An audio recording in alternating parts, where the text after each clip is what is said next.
It's April 15th, 2022. I'm just watching CBS Mornings. And Elon Musk is on about Twitter. I don't know this whole thing about share prices, whatever. I don't follow that. But he does mention something about free speech, which I find very interesting.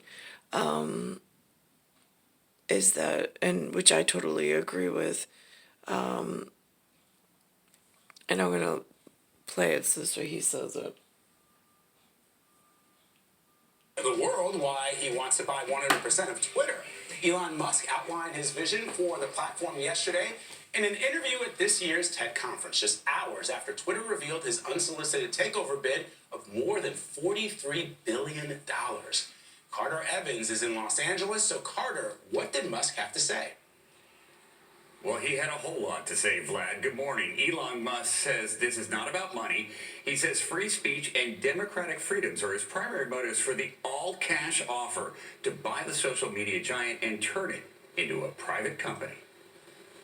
Twitter has become kind of the de facto town square. I think it's very important for there to be an inclusive arena for free speech. In Elon Musk's vision for the future of Twitter, It's just really important that people have both the reality and the perception that they're able to speak freely within the bounds of the law. A good sign as to whether there's free speech is someone you don't like allowed to say something you don't like. That is a sign of a healthy, functioning free speech situation. the new largest Twitter ship. That's the quote by him that I appreciate the most.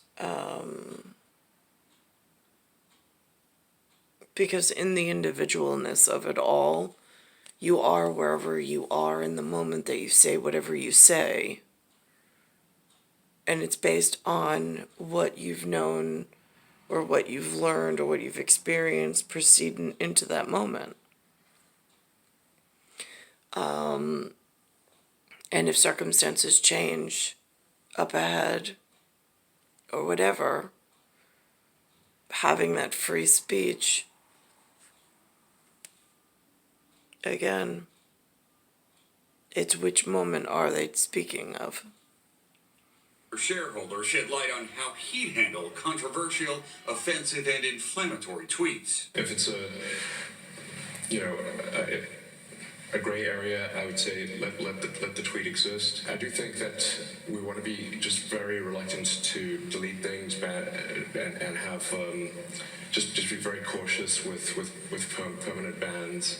Timeouts I think are better than sort of permanent bans.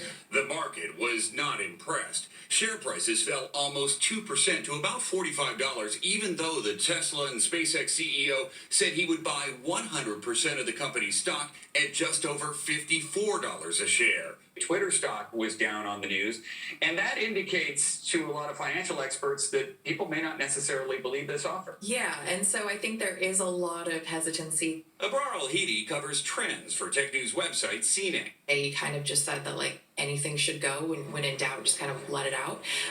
But This is just a different form of education platform that I haven't had the same exposure to while here in New York. No idea what their backstory is, what their modus operandi is. It's like these mini conversations, but very crucial and critical conversations are going on, but withheld from mainstream and from some of the persons involved based on whatever. And that goes back to Jack and the Giant Beanstalk with fee, fi, fo, fum. And more of this atmospheric whatever. It's *1978 *8378 Nicole Cattaruzza.